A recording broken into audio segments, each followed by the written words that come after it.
Assalamualaikum warahmatullahi wabarakatuh. Perkenalkan, kami dari kelompok 9, saya Siti Nursyah Fitri dan dua teman saya yaitu Yusi Rahmawati dan Puput. Baik, kami di sini akan mempresentasikan mata kuliah psikologi dasar yang berjudul Memahami Dampak Emosi pada Proses Belajar dari Ibu Julia Nida Siregar MSI. Baik, penyampaian pertama akan disampaikan oleh saya sendiri, yaitu pengertian emosi. Emosi adalah reaksi perasaan yang muncul dalam diri seseorang sebagai respon terhadap suatu peristiwa, situasi, atau pikiran tertentu yang disertai perubahan pada tubuh dan perilaku. Emosi melibatkan perasaan seperti senang, marah, takut, dan sedih. Emosi menimbulkan perubahan fisik, misalnya jantung berdebar saat takut atau wajah memerah saat marah. Emosi juga mempengaruhi cara berpikir dan bertindak, seperti menjadi lebih semangat saat bahagia atau sulit fokus saat cemas. Ada juga contoh emosi. Contoh emosi itu yaitu yang pertama itu seperti bahagia. Bahagia itu perasaan senang, puas, dan nyaman karena mendapatkan sesuatu yang diinginkan atau mengalami hal menyenangkan. Yang kedua itu ada sedih, perasaan kecewa, kehilangan, atau tidak senang karena suatu peristiwa yang tidak sesuai harapan. Yang ketiga itu ada marah. Marah itu perasaan kesal atau tidak senang karena merasa dirugikan, diperlakukan tidak adil, dan terganggu. Yang keempat itu ada takut. Takut itu perasaan khawatir atau terancam terhadap sesuatu yang dianggap berbahaya. Yang kelima itu ada cemas. Cemas itu perasaan gelisah dan khawatir terhadap sesuatu yang belum terjadi. Yang terakhir itu ada cinta. Cinta itu perasaan suka, peduli, dan ingin menjaga orang lain. Teori pertama menurut William James dan Carl Fleig. Inti teori ini, emosi muncul setelah adanya perubahan fisik dalam tubuh. Urutan menurut teori ini, peristiwa perubahan fisik emosi. Contoh, kamu melihat anjing galak, jantung berdebar dan tubuh gemetar. Lalu kamu merasa takut. Kesimpulannya, kita merasa takut karena tubuh kita bergetar dan jantung berdebar. Teori yang kedua, teori kognitif menurut Richard Lazarus. Inti teori ini, emosi muncul penilaian atau interpretasi pikiran terhadap suatu peristiwa. Contoh, nilai ujian jelek. Jika kamu menilai sebagai kegagalan besar, kamu sedih. Tetapi jika kamu menilai itu sebagai tantangan, kamu jadi termotivasi untuk terus selalu belajar dan belajar. Pembahasan yang kedua yaitu hubungan emosi dengan proses belajar.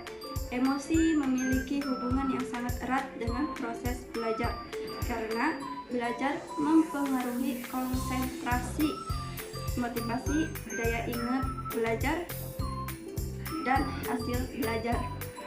Belajar bukan hanya kegiatan berpikir dalam kurung kognitif, tetapi juga melibatkan perasaan atau dalam kurung efektif. Yang pertama, emosi mempengaruhi konsentrasi dalam belajar. Yang kedua, emosi berpengaruh pada daya ingat. Yang ketiga, emosi membentuk sikap terhadap pelajaran. Jadi, emosi sangat mempengaruhi keberhasilan belajar. Emosi positif dapat meningkatkan fokus, motivasi, dan pemahaman. Sebaliknya, emosi negatif yang tidak dikelola dengan baik dapat menghambat proses belajar. Karena itu, penting bagi siswa dan guru untuk mengelola emosi dengan baik agar proses belajar berjalan efektif dan optimal. Baik, kita lanjut ke implikasi pengelolaan emosi dalam pembelajaran. Jadi, pengelolaan emosi adalah kemampuan mengendalikan, memahami, dan mengekspresikan emosi secara tepat. Dalam konteks pendidikan, pengelolaan emosi memiliki implikasi penting terhadap keberhasilan proses belajar mengajar.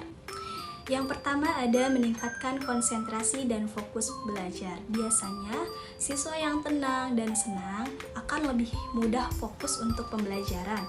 Dan kalau misalkan si siswanya tegang atau cemas, takut, itu akan menghambat pembelajaran. Artinya, guru harus menerapkan suasana yang tenang, nyaman, dan tidak menegangkan. Yang kedua ada meningkatkan motivasi dan semangat belajar. Jadi semangat belajar meningkatkan siswa untuk lebih giat lagi belajar. Jangan sering dimarahi atau dipermalukan. Mereka itu bisa jadi malas belajar, bahkan mungkin ada yang down buat mentalnya. Artinya kita sebagai guru harus selalu memberikan pujian, semangat, dan dukungan terhadap mereka. Yang ketiga ada membangun pengendalian diri. Mengolah emosi membantu siswa tetap sabar saat mengerjakan tugas yang sulit. Mereka jadi tidak gampang putus asa.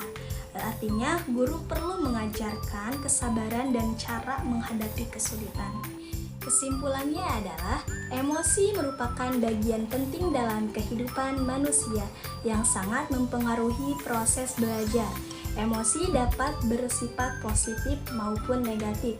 Emosi positif seperti senang, percaya diri, dan semangat dapat meningkatkan konsentrasi, motivasi, serta hasil belajar siswa. Sebaliknya, emosi negatif seperti cemas, marah, dan takut dapat menghambat daya ingat, menurunkan fokus, dan mempengaruhi prestasi akademik. Dalam teori emosi menjelaskan bahwa emosi melibatkan aspek fisiologis, kognitif, dan perilaku. Dalam konteks pendidikan, kemampuan mengelola emosi atau kecerdasan emosional sangat diperlukan agar siswa mampu menghadapi tekanan belajar dengan baik. Oleh karena itu, keberhasilan belajar tidak hanya ditentukan oleh kecerdasan intelektual, tetapi juga oleh kemampuan pengelolaan emosi secara sehat dan positif.